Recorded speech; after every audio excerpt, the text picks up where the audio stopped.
nasci no interior de São Paulo, nasci em Lins, que é considerado lugar incerto e não sabido, né? Lins, né? A abreviação.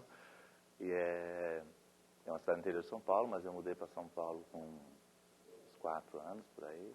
E desde então eu moro em São Paulo. Estudei colégio estadual toda a minha vida.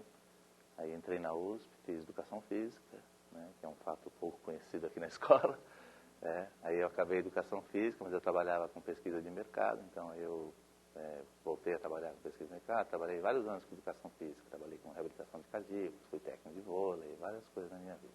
Fui para os Estados Unidos para estudar coisas de memória e tal, essas coisas. E aí eu resolvi fazer o mestrado lá, fiz o mestrado, fiz o doutorado, aí na área de comunicações, por causa de as coisas que eu queria de pesquisa de mercado, estava nessa área. E aí voltei para cá, para o Brasil, estou desde 96 aqui no Brasil. Nos Estados Unidos, quando eu fui, eu queria fazer cursos de pesquisa de mercado, né? Que a gente não tinha internet naquele tempo, você não sabia os cursos. E minha irmã morava nos Estados Unidos, então ela falou, vem para cá, fica na minha casa, e até você achar o que você quer. E aí eu fui, mas os cursos eram extremamente caros, eu não tinha dinheiro, eu estava na costa leste, os cursos eram na costa oeste. E aí eu não sabia o que fazer, a minha irmã falou, você não faz um curso, né, como curso de mestrado, um curso de pós-graduação, mesmo que não valha nada. Eu fiz alguns, gostei, vi que eu conseguiria acompanhar, que eu tinha condições. E aí comecei todo o processo de entrar no mestrado, eu mandei buscar meu material aqui no Brasil e tal. E aí apliquei para o mestrado, que levou 1 ano e pouco, até fazer os exames, os EAI, as coisas que tem que fazer uns exames especiais. Aí entrei no mestrado. Aí no final do mestrado eu ia voltar. Minha mulher veio, porque ela tinha uma bolsa também, ela era biomédica, então ela também tinha uma bolsa para fazer pós-doutorado.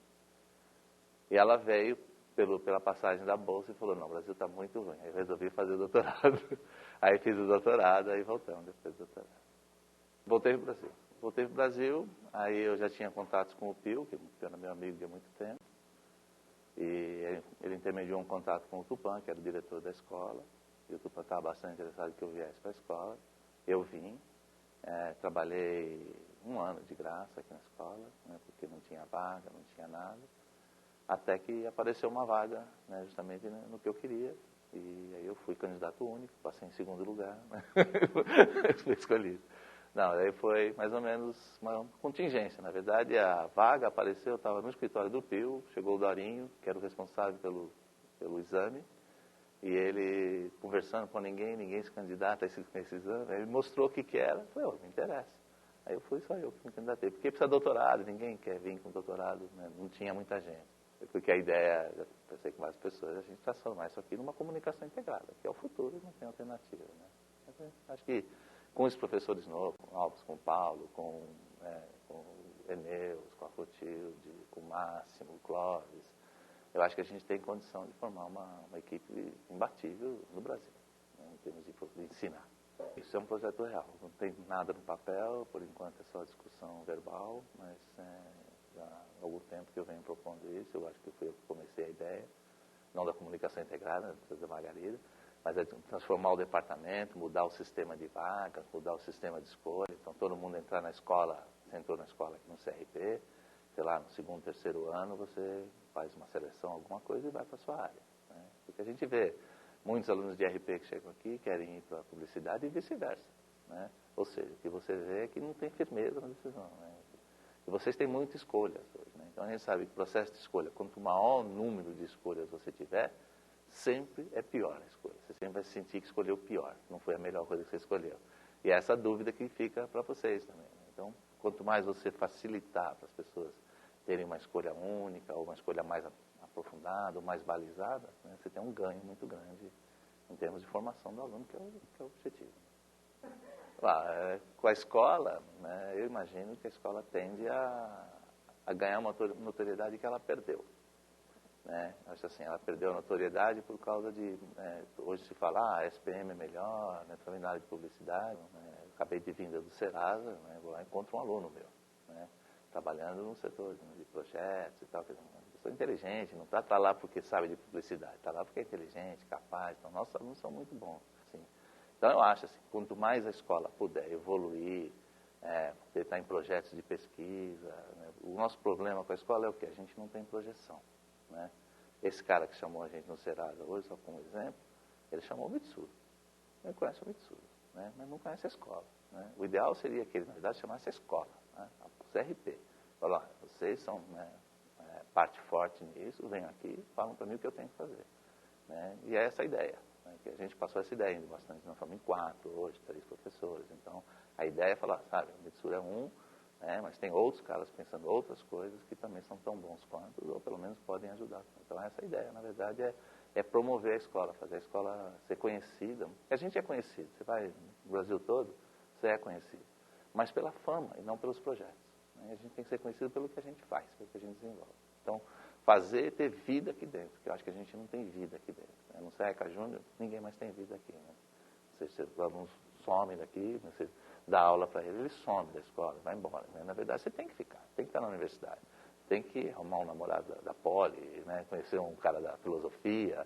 Né? Eu acho que é isso que é a vida universitária. Né? Isso vai adicionando ao seu conhecimento, à sua vida, ao seu trabalho. Né? Nossos alunos são conhecidos aí fora por isso, pela diversidade. Né? Para um aluno, se você fala de antropologia, o cara tem uma ideia. Você fala de filosofia, o cara tem uma ideia.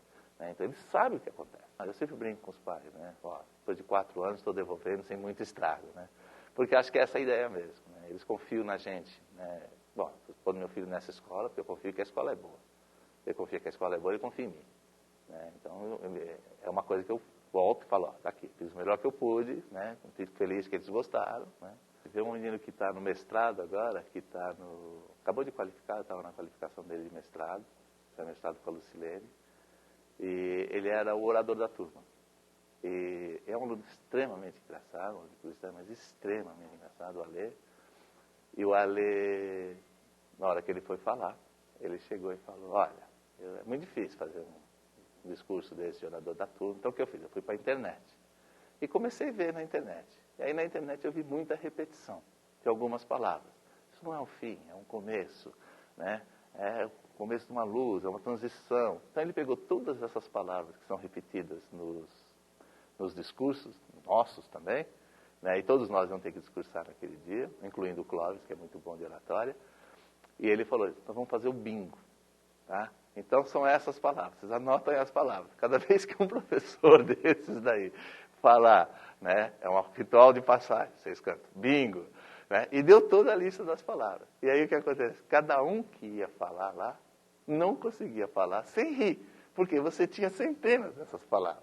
E foi muito engraçado, porque foi uma brincadeira geral, né, dos professores, da plateia, tanto que o cara que era o mestre de cerimônias pediu para ler se ele poderia passar para ele o discurso, porque foi a coisa mais engraçada que esse cara já viu na vida dele. Até hoje eu brinco com a Lê sobre isso, é muito engraçado. Então foi uma coisa muito legal. Né? Tanto que o Clóvis, quando foi falar, as pessoas não sabiam se o Clóvis estava brincando, falando daquele jeito que ele fala, né, postando a voz, ou se o Clóvis estava falando sério. Então é o tom que estava na brincadeira. Então ficou, né, quebrou toda a tradição, quebrou toda a formalidade, era uma dessas que os alunos tinham organizado, né? Então ficou muito tranquilo. O que eu quero deixar registrado é que se eu tivesse que escolher de novo, eu escolheria estar aqui de novo, dando aula aqui. Eu sou muito feliz. É uma das coisas que eu falo para todo mundo, né? A gente pode discutir salário, pode discutir condições de trabalho, mas ninguém tem um emprego como o meu. Eu posso chegar aqui triste. Eu pus o pé ali dentro, vai vir um de vocês fazer uma piada, contar alguma coisa, me contar uma história e já meu dia muda. Então ninguém tem oportunidade, só a gente que é professor e que trabalha com gente que nem vocês. Então é só isso.